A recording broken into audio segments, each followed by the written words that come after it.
about United are really two things.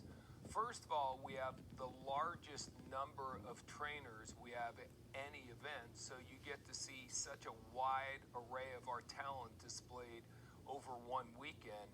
And the second part is those trainers are literally from all over the world, just showing you that we truly are one united big team. So this next speaker comes to us from the continent of Africa. I'm pretty sure the majority of the people in World Ventures have heard of him. He goes by the Millionaire Student. I'm sure you see him all over social media.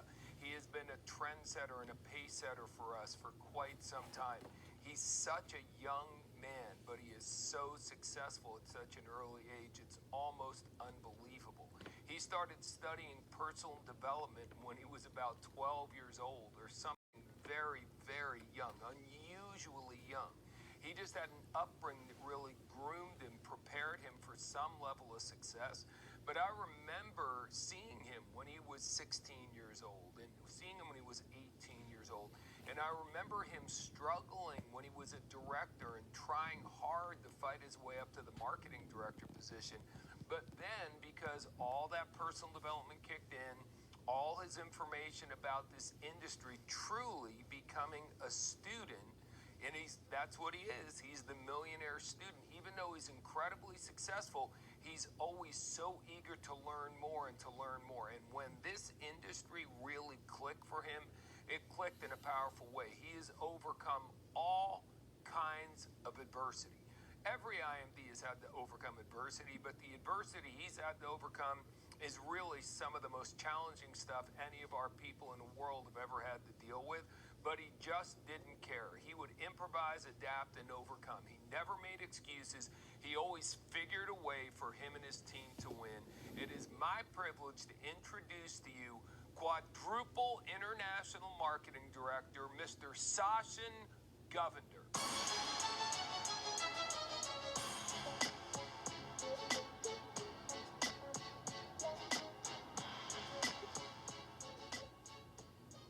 Welcome to Virtual United. I'm fired up and pumped up because never in my life did I think I'd be able to stream in from South Africa to around the world, over 40 different countries. And you know, as we start to transition as a company, we're transitioning with regards to technology and innovation, disruption. We're probably the only network marketing company in the world right now that is doing what we're doing, having our international convention on on an online platform globally.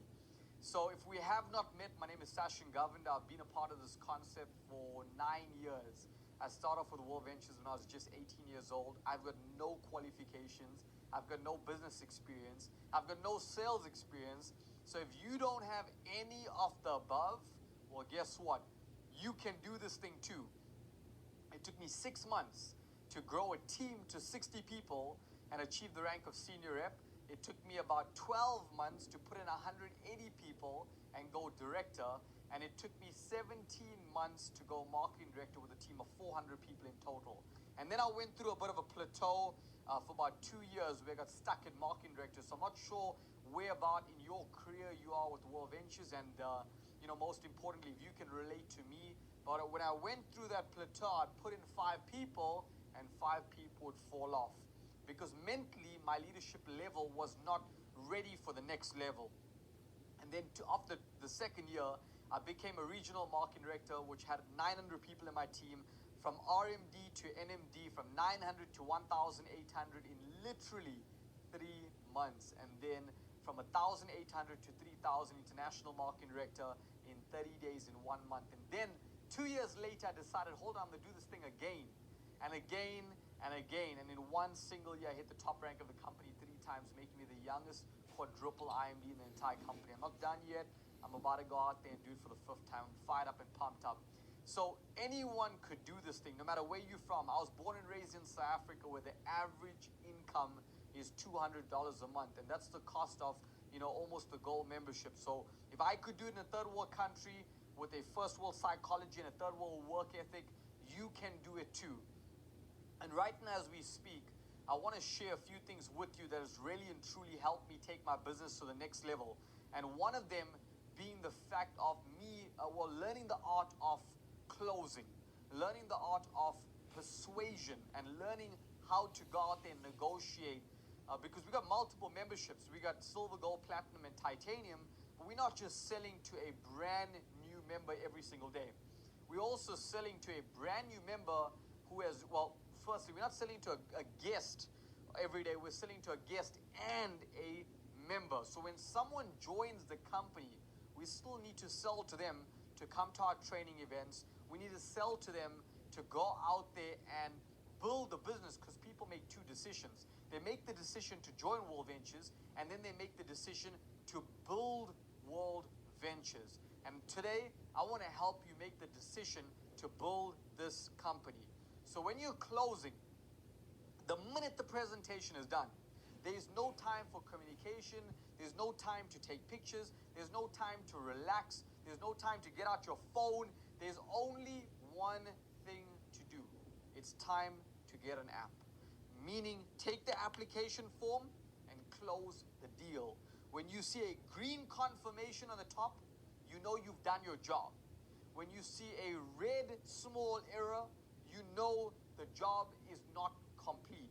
Your goal and purpose is to take the check because you know you're adding value to them. Whether it's throughout this pandemic right now, whether it's online, whether it's offline, the pitch stays the same. So I want you to, at the end of the presentation, I want you to say, do you have X and are you ready to get started first? And what is X? X is replacing X with the value and price of silver, gold, platinum, or titanium. But I want you to understand something. If you're pushing silver, the person you sign up can only sell silver mentally, because they can't sell something they don't own. So if they own silver, they're going to push silver. If you're pushing gold, they'll be able to sell gold and silver to their friends and family. If you're pushing platinum, they'll be able to go out there and sell platinum, gold, and silver. And same with titanium. So whatever you push is what your organization is duplicate. So right now, we're pushing every membership. The greatest part about it is having the ability to go out there and say there's titanium, there's platinum, there's gold, and there's silver, which gives you the option to go out there and lay the red carpet down, and they need to pick what they want. But you need to sell what you think you're confident with selling. You see, when I joined World Ventures 9 years ago, there was one membership. Silver, gold, platinum, or titanium. One membership, wide and price point. So at the end of the presentation, do you have X and are you ready to get started first? Do you have $25 and are you ready to get started first? Do you have $250 and are you ready to get started first? Do you have $399 and are you ready to get started first? Do you have $999 and are you ready to get started off first? So the reason why I do that is because I want to go straight through it. I want to know, do they have the money or do they not have the money? Because you'll notice something, people will come up with objections. People will let you know the world, they'll tell you this, that, whatever. I want to break it down to the core. Do you have the money and are you ready to get started? Obviously, tonality is key. And you don't want to sound arrogant. You don't want to sound like you don't have the deal. You want to sound confident. Whilst you're closing, you're going to come up with objections. People are going to tell you stuff like, I don't have the money. I need to think about it. I need to do my research. I need to speak to my significant other. And there'll be more objections like, is this one of those things? Is it a pyramid? I want to see you succeed first before I go out there and succeed. And I just want to let you know, those objections will come to me as a 4 times IMD. It'll come to a single IMD. It'll come to a senior rep, and it'll come to a brand new person. It's going to show up to every single person. Whether you're the owner of the company, whether the president, whether you're Marcus Setter, it's going to show up if you're doing the presentation.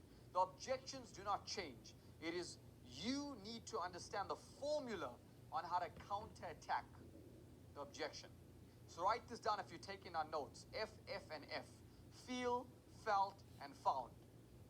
If someone says, I don't have the money, I know how you feel. I felt the same way until I found out there's a guy in my team by the name of Tommy. He works in the mine. He didn't have the money, but guess what? He made a plan. He put on his credit card. Today, he's an international marketing director with an average income of $50,000 a month. So if you don't have a story, borrow someone else's story. Borrow another team member's story. I don't have the time. Well, I know how you feel. I felt the same way until I found out there's a young lady by the name of Dinah in my team. Dinah is an IMD today. Dinah didn't have the time. She was working for South African Broadcasting, which means she was working on TV. She had the fame, but no fortune. Dinah didn't have the time. She joined World Ventures. Today, she doesn't work for the South African Broadcasting Center anymore. She works full-time, living her own dream life. So I want to be able to teach you how to validate someone else's objection by going out there and using a story. Using a story is like taking that positive frying pan and hitting them across their face, because that makes them understand your objection can be validated by a testimonial. And then I want you to know, if someone gives you all these objections and excuses, you're always leading them forward by understanding that right now as we speak, you've got to make the decision to say yes or no. Yes, I have the money, or no, I don't have the money. I'm now going to teach you, there's two parts of, and this is high level closing. There's something called reduction selling, and on the side of this, I'm going to break this down, which is basically creating fear of loss by asking a buying question. So reduction selling is where you add value, and you shortchange them with the price. I'm going to give you a typical example. I'm promoting Virtual United right now. I'm telling my team members that as we speak, Virtual United, if this event was not virtually online, if it was a physical event in the United States, you'll pay $1,500 for a flight. You'll pay $500 for your visa. It's $2,000. You'll pay $150 for accommodation. Times 4 nights, that's about plus minus $600. It's $2,600. You'll then pay another $500 for your food. That is $3,100. So $3,100 is what you're going to pay if you would go to United States. But you're not going to pay that. You're going to pay $49 right now to get access to the same event online. So can you see how I added value, $49. Now with that being said, you can do it in two ways. You can start doing the presentation by sharing the value of the membership, the value of the business side, the value of the membership, the value of the business side, the value of the training, and then go out there and say, it's only $25, or it's only $250, or it's only $399, or it's only $1,000.